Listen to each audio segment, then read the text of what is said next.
Okay, well, my mic broke on me for a minute, or OBS. I don't know, OBS has been super weird. Um, okay, I'm gonna try that again.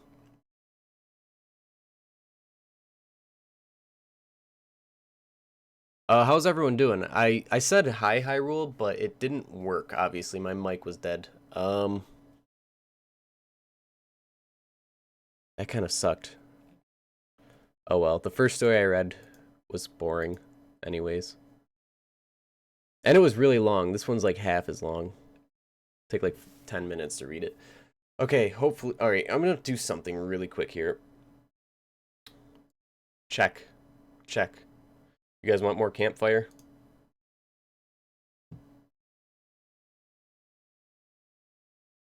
Boom.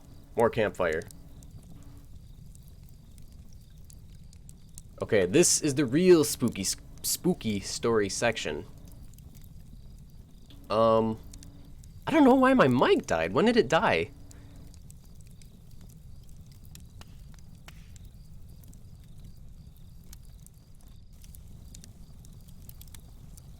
I wasn't gonna try and do a jump scare, but it would have been a good idea, except I didn't have sound.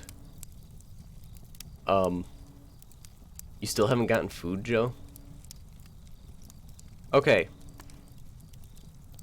We're gonna try this again. Check. Check. Hopefully the sound is good. Okay, this is a story by Voids on Reddit. I'm on the No Sleep subreddit. I don't actually frequent Reddit often at all. Like, I just happened across a link that was like, not like, not a Legend of Zelda link, but a link I don't even know where, and it redirected me to this site, and there's just a bunch of scary stories. So I guess I'll read one for you guys. I'll read a few of them. I got like 5 of them here. They're kind of short. That first one I read was actually really long. I'm glad I didn't read it. So, well, it wasn't heard. So this one's by Voids with a 0 instead of an O. Make sure the sound is good again. And it's called I Found a Hidden Door in My Cellar, and I think I've made a big mistake. My wife and I had lived in a house for around 5 years, and in that time, we've probably been down the cellar a handful of times. Our house is an old Victorian terrace house, and so the cellar is cold and damp. When we first moved in, we kept wine and stuff down there because my wife liked the idea of telling people we had a wine cellar. But it got annoying to have to go down there every time, so we stopped using it.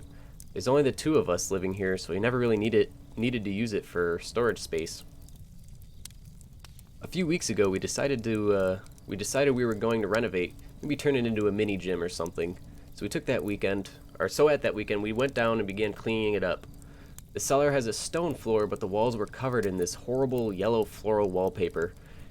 It looked old as hell, and I assumed it was put up decades ago. So we began to strip the wallpaper, and that's when we found the door. Covered up with the wallpaper, the door was set into the wall. It was plain wood, and the door handle had been removed so that it was flat. We were pretty stumped at how we hadn't noticed this before, how it had blended in so well with the rest of the wall. But at this point, I was pretty excited that we'd found a secret door, so I largely overlooked its oddness. All the houses in our street have cellars, so I assumed it might be an old doorway leading to the next door's cellar. We decided that we'd go around the neighbors tomorrow morning and tell them about the doorway. Suggest we brick it up or something. I didn't really feel comfortable about having this access point to our house. My wife tried to look through this small circle hole in the door where the handle had been removed, but it was pitch black in there, so because we're nosy, we used a torch on her phone to peek through the hole. My wife looked first. She suddenly went still. "This doesn't go into the next door's cellar," she said slowly, moving back from the door. I frowned and took her phone, looking for myself. Instead of the cellar, there were stone steps leading downwards. Couldn't see very far into the light with her phone, so I brought down my big torch and managed to get the door open. We looked around the stairs with the torch. They weren't very long, and at the end of the stairway was another door. This one looked really old. Wooden panels kept together with metal columns, even had one of those metal ring handles. Didn't make sense how this could be here. Even though it was going down, the beginning of the stair would still cut in the next door's cellar. We'd been in this cellar for drinks a few times, which had been done up in games. Whoa, hold up. Which had been done up into a games room with a bar and pool table, and I had never noticed a big jut out from the wall like that would have covered a stairway, or that it was smaller than our cellar, and if there was a whole wall blocking it off. Sorry, that got jumbled there. My wife thought we should probably talk with him before going down and left, but I was too curious about the whole thing, so I took the torch and went down. I tried the handle, and it was a bit stiff, but I was completely took off by surprise that it opened. I shone the torch inside. It was a concrete room, similar looking to our cellar, but smaller, and this was the only entrance or exit that I could see. I waved the torch around it and nearly jumped out of my skin. There was a man standing at the back of the wall, facing the wall, his back to me. He was completely still, wearing a black suit and black-rimmed hat. The man was so still that I began to think he might be a mannequin, until he slowly lifted a foot. I stood transfixed, my torchlight trained on him. It was just bright enough to illuminate his body, but the rest of the room was still complete darkness. He held his foot in the air before slowly moving it a step backwards. His movements were unnatural and jerky, like someone who didn't fully understand how to walk. He stayed like that for a moment, completely still, one foot placed back. Then he lifted his other foot in the same jerky movement. This time when he stepped back, his foot slammed on the floor. The sound shook me out of my frozen state, and I jumped back. As soon as I moved, it was like I'd triggered something. Suddenly he moved so quickly. He was running backwards towards me, his leg jerking around unnaturally. Writing this down, it sounds kind of funny, but at the time it was utterly terrifying.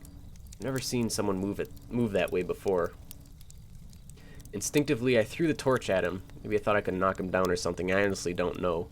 And legged it back up the stairs, slamming the door shut behind me and running up the stairs leading out of the cellar, slamming that door shut too. I hesitated by the door, barricading it with my arm, trying to control my breathing and understand what I'd witnessed.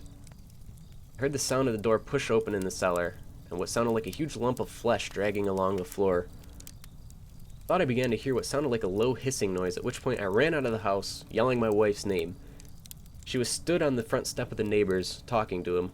I grabbed her and pulled her to the other side of the road, yelling for my neighbor to get away from the house. Without waiting to explain to them what I saw, I grabbed my phone and called the police. We all stood there in the dark, my neighbor in his robe and slippers, looking at the house.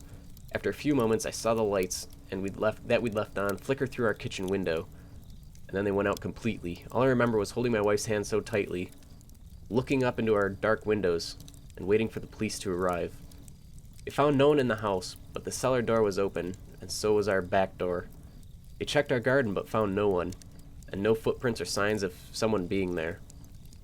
They brought a team over to check out the hidden room we found. My neighbors claimed no knowledge of the room, and that he too couldn't possibly understand how the stairs and room could exist, and could fit between our two cellars.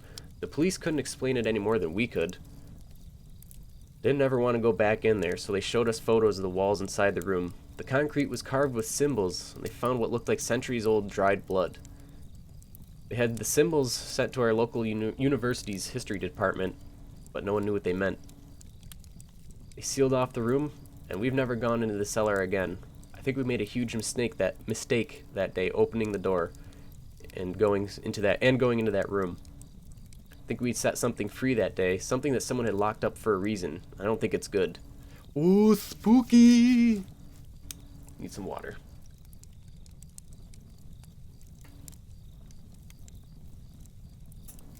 So hopefully I'm not terribly boring right now. I found a hidden door in my cellar, and I think I made a big mistake by voids. I don't know what you guys think about that one. It was pretty scary. I was only looking for like good ones like last night or the night before.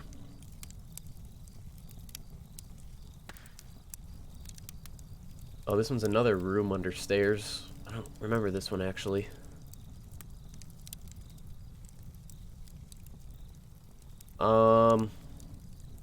Here's one about okay. Hey, silly kittens, or silky kittens, what's going on? Welcome, welcome. Here's one. This one was pretty good, I remember this one. It's a little bit longer. How long is this one? Okay, this one is called Beeps by Psy Creations. So here we go. Have you ever seen one of those ghost detection apps? You know, the ones that can supposedly detect when a ghost is within distance? Well, I have, and I never thought too much about those ridiculous apps before. Hell, I'm not even the app kind of person, but last month, out of drunken boredom, I curiously downloaded one of those ghost detection apps while scrolling around on my Android Galaxy 4. I don't actually know what phone that is. As I drank my bottle of Arrogant Bastard Ale, I opened my new app. I silently stared at the green and black radar rotating in the phone's screen. After about 10 minutes or so, I got a bit tired of just listening to the tedious beeping from the app without any detection of ghosts. So I closed the app and opened Pandora to listen to some of my stations. In this moment, while I made myself a sandwich, I placed my phone face down on the living room table just before I sluggishly walked out into the kitchen with my drink in my hand. I remember the song that was playing, Blood from In This Moment. I don't know that song either. Anyway, I downed the rest of my beer, and I grabbed another from the fridge while also getting out the cheese and ham. While squirting on some mustard over the slices of ham that laid on the cheese and lettuce, I heard a strange noise. It sounded like a static or interference of some sort. Honestly, it didn't faze me at all, because I thought it was the intro of some song on Pandora. Then after about a minute of sound, there was complete silence. I grabbed my beer, a half-empty bag of nacho cheese Doritos. Wow, yeah, you're right, this does sound sponsored. And my plate with my sandwich and began walking back into my living room. That's when I heard a soft, childlike voice from the phone. Help me.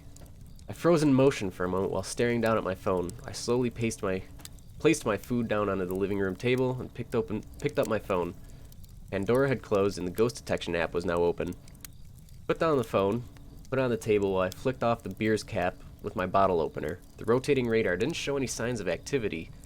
The only sound that now came from the phone were those tedious sharp beeps that resembled the beeps of a heart monitor. I sat down, picked up my phone, and took a few drinks from the bottle.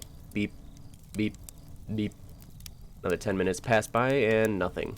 Beep, beep, beep. Closed the app and opened YouTube to watch some random comedy videos. After I finished my sandwich and chips, I leisurely kicked my legs up onto the sofa to get more comfortable. Rather than continuously holding my phone, I placed it on my cell phone holder on my living room table and laid on my side so I could watch videos. At this point, I'll admit I was already feeling kind of buzzed from only 4 beers. So there I was, laying down, watching YouTube. I don't remember what I was watching exactly, because like I said, I was watching random videos. I'm not certain how much time had passed while I was knocked out, but I do remember waking up to the sight of that green and black rotating radar. Confused, I sat up, rubbing my eyes, and picked up my phone. All of a sudden, blue-colored dot appeared in the center of the radar. Beep, beep, beep. Help me. It was the same childlike voice I heard earlier. Chills ran down my spine as the beeping faded away into the dead air, and the voice began to whimper as if it were beyond scared. Intrigued and frightened, I turned up the volume on my phone while eagerly watching the radar. Suddenly, the blue dot vanished from the radar and beeping returned. Sorry, I just read chat. Curious. I opened the app's description to read about blue dots. There was nothing on anywhere about blue dots. There were only green dots, which meant that an entity was within range, and apparently the app was able to pick up certain words spoken by ghosts. I then went on to read reviews left by other people. No one mentioned blue dots, so I went to Google, typed in the app's name, followed with blue dots, nothing came up. It's actually asked, did you mean green dots? I closed everything on my phone and decided to ignore it. Seeing that my phone was at 15%, I plugged my phone into my charger and began getting ready for bed. While brushing my teeth, I started to hear beeping coming from my living room. Still brushing my teeth, I immediately walked out of the bathroom and into my living room. Beep, beep, beep. What the hell? I know I closed out of the app. With my toothbrush in my mouth, I walked into the living room and found out the app had opened on its own. I unplugged my phone and sternly stared at the radar on my screen. The blue dot suddenly appeared in the radar, and every other beep would get closer to the center. Shaken, I nervously sat down on my sofa while maintaining complete focus on my phone. Help me, interrupted the repeated beeps. I remained speechless and attentive while mesmerized by the blue dot and those unremitting beeps. Suddenly, an eerie static sounding Suddenly, an eerie static sounding interference broke my trance while silencing the beeps. Second blue dot now appeared at the edge of the radar. As it got closer to the first blue dot, it began to grow larger in size. Just as the now larger second blue dot appeared to the first one, a shattering scream emerged from my phone, causing me to jump back and drop my phone. Very repetitive person here. I scrambled up to my feet and walked away from my phone for a brief moment to catch my breath. Beep, beep, beep. Reached down to pick up my phone off the ground. There was a dotless radar. I shut off my phone, placed it back in the charger, and finished brushing my teeth. That night I went to bed with my phone just to see if I could, that night when I got into bed with my phone, I decided to open the app to see if there's anything else. Brave man. Green and black radar just rotated while the beeps repeated over and over. Suddenly the green dot appeared on the radar and the app said yellow. What? The green dot instantly disappeared as fast as it had appeared after an hour of watching the radar with constant dull activity of green dots appearing and disappearing and random words. I closed the app and went to sleep. A week went by with pretty much no activity. Beep, beep, beep. Book.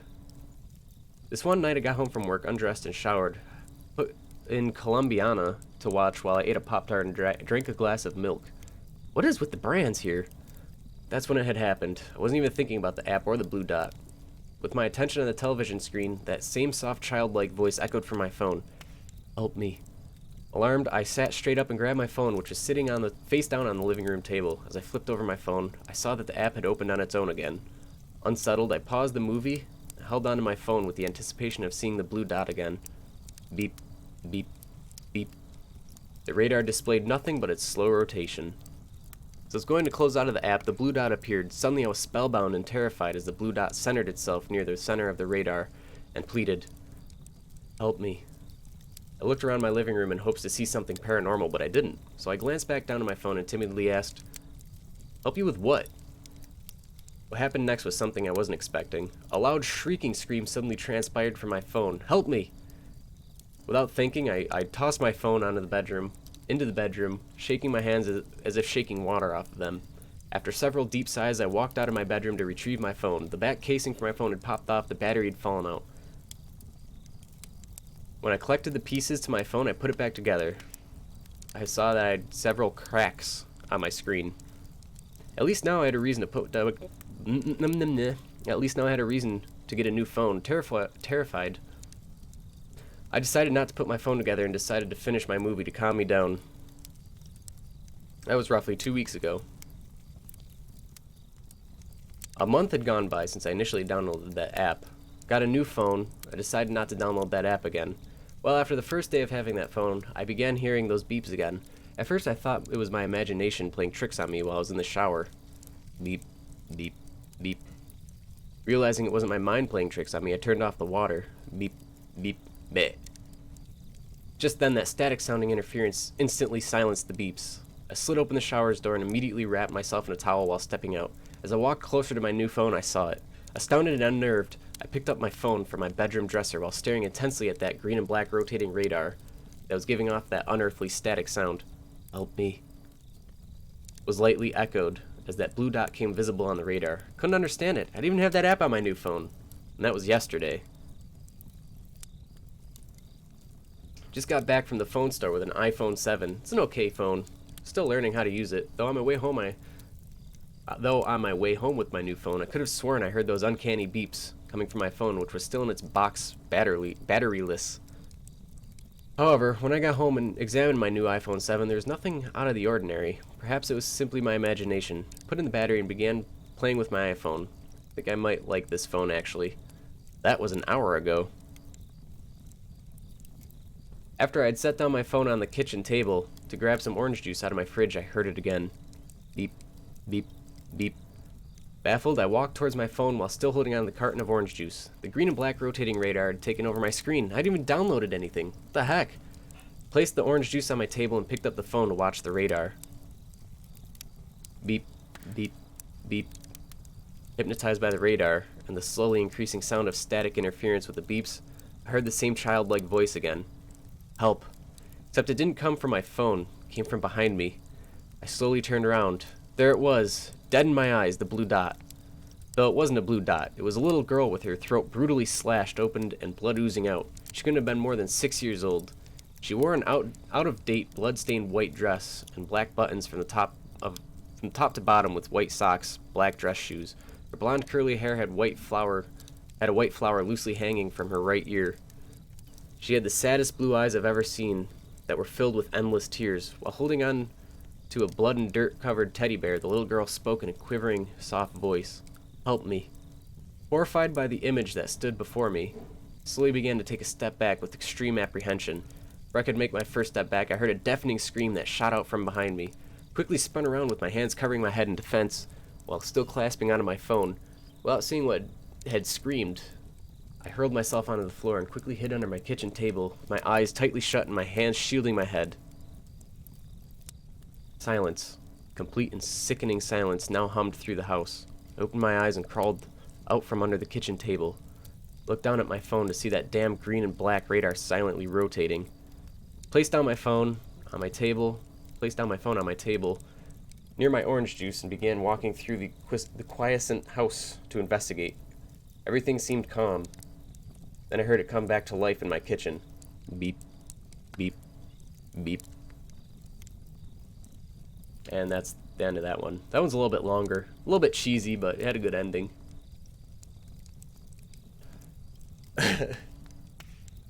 No, I laughed mid-story because Silky Kittens said, "Would you read erotic My Little Pony fanfics?" That was pretty good.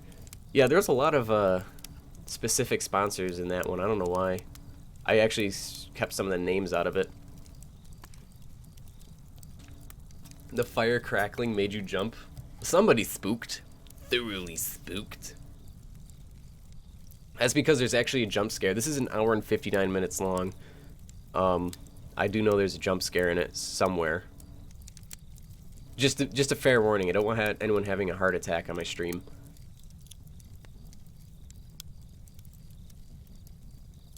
And then a ghost stole my Pop-Tart. Yeah, right. Someone knocked on your door. The end of the story is just one of his neighbor's children stuck in a chimney. Yep. That's it. Alright. I might do one more. This one's another phone one, but this one was a little bit better, I think. There's still beeps on it. But yeah, this will probably be the last one. Let's see. Because it's getting late for me. I gotta work tomorrow. So, don't remember this one though. I have two I can read. They're both pretty short. Maybe I can do both of them.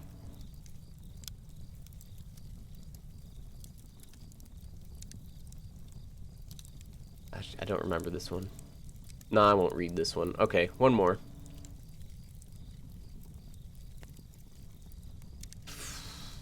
Sorry, I just gotta get my bearings straight. Reading all that at once is crazy. Okay, I found a brand new Nokia 3210 on the train, which sends me creepy messages. By Masao2 on Reddit. Okay, so let's begin. I'll explain the heading shortly, but yes, I am talking about the old unbreakable brick cell phones. First of all, I'm Michael, and I'm a single parent. I led my pretty normal life with my 6-year-old daughter, Millie. This monotony briefly suspended 3 weeks ago. It was a regular weekday. I took Millie to her grandmother's house, then caught my 6:31 a.m. train to where I work at my high school as a high school teacher. Sat in my usual seat, stared out the window, still half asleep. After several minutes of aimless staring, something in my peripheral vision caught my attention. It was a cell phone on the empty seat across from me. It was an old Nokia 3210, which, for the younger Redditors, was state-of-the-art about 15 years ago. However, despite technology's age, the cell phone was in pristine condition and looked unused. I went through the phone and saw no saved text messages or any recent calls. There's only one contact save, Lucian. Put it in my briefcase. Uh-oh. Okay, I thought it came unplugged. Check. Alright. I lost my spot. I put it in my briefcase, intending to hand it into the lost and found at some point. Didn't think too much more about it. 3 o'clock rolled around and I was sitting at my cubicle correcting papers. Started to wind down and organize work to be taken home that night. As I opened my briefcase, an obnoxiously loud beep beep captured my attention, and most of the staff room. I didn't recognize the millennial monophonic ringtone till I remembered the cell phone I'd found earlier. I opened the unread message and saw that it was from the one saved contact, Lucian. It read, "Return the phone." Feeling guilty that someone was probably missing their cell phone, I typed out an apologetic reply and pressed send. Status bar crawled to 50%, hung, and then was replaced with a generic carrier error message. This happened a few times after the fifth time, and after the fifth time, I decided to check the SIM card. When I removed the backing, I noticed something odd. No SIM card. I puzzled it over for a moment, but with a stack of papers to grade, I soon forgot about it, put the cell phone back in my briefcase. About 2 nights later, I had a late night watching cartoons with Millie before calling it a night. "Good night, Daddy, love you," she said as she stretched out her arms, signaling for one last cuddle. "I love you too, Pumpkin." Cheesy! Just as I released Millie from our embrace, I heard a muffled beep beep sound from downstairs. After tucking Millie in, I went downstairs and propped open the briefcase, which was faintly illuminated by the dull yellow backlight of the cell phone. Surprise, surprise, I thought to myself. A new message had been received from Lucian, this time reading, "Return the phone, Michael." My heartbeat quickened. Someone have seen me take the cell phone? Was this a trap? I was pretty shaken, and I decided to send Millie to her grandmother's for the next few nights. The next morning, got up earlier than usual, eager to ensure the cell phone was returned, or at the very least, out of my hands.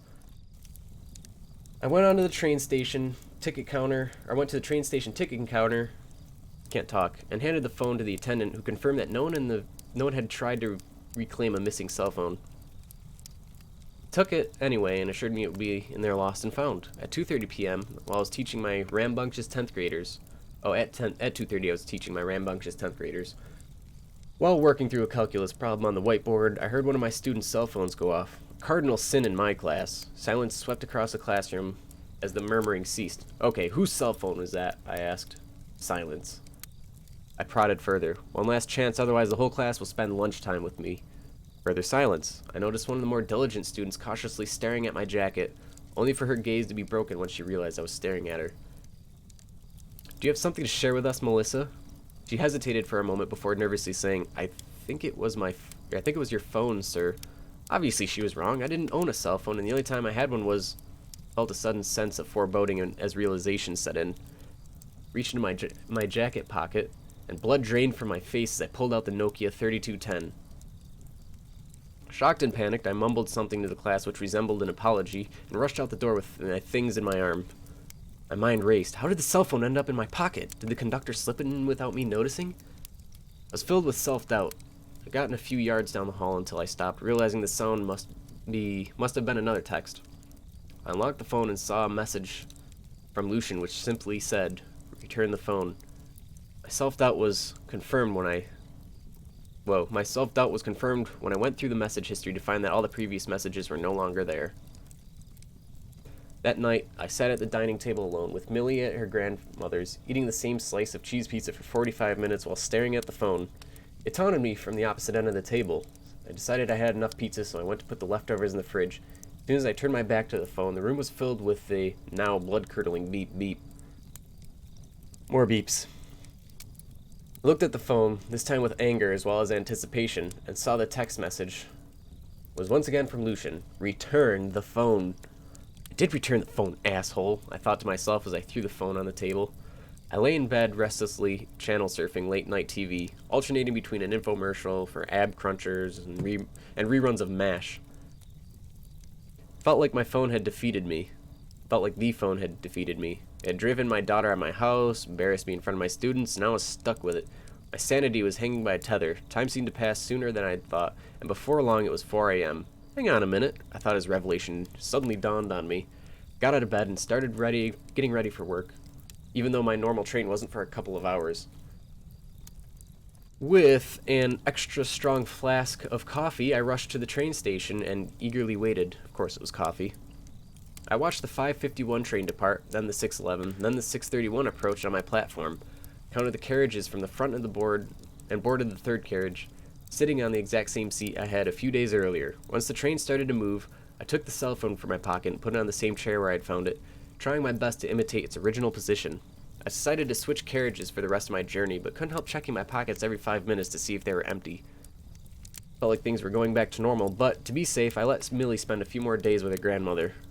My students eventually forgave me, and I started to forget about the previous week, and following weeks seemed to return to normality at last.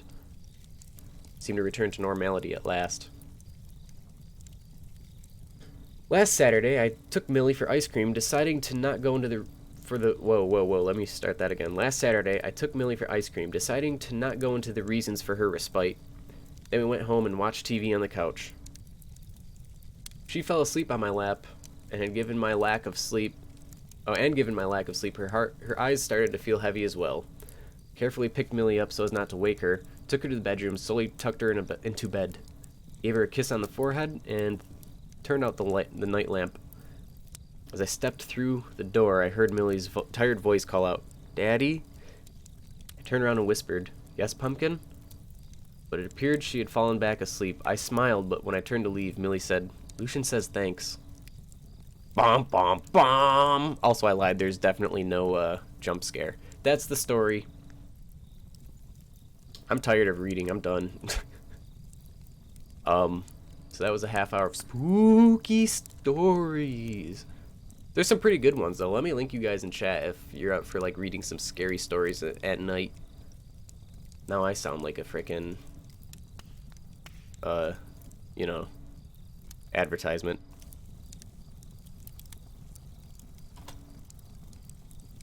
Right, that's the right link, correct? Yeah. Alright, guys. If I don't stream tomorrow, I don't really know what game I would play if I streamed tomorrow, so if I don't, everyone, you have a safe Halloween. Thank you for stopping by. It probably wasn't the most exciting. It was something different. I was trying it out. So, we'll see. Maybe people liked it. Who knows? Anyway,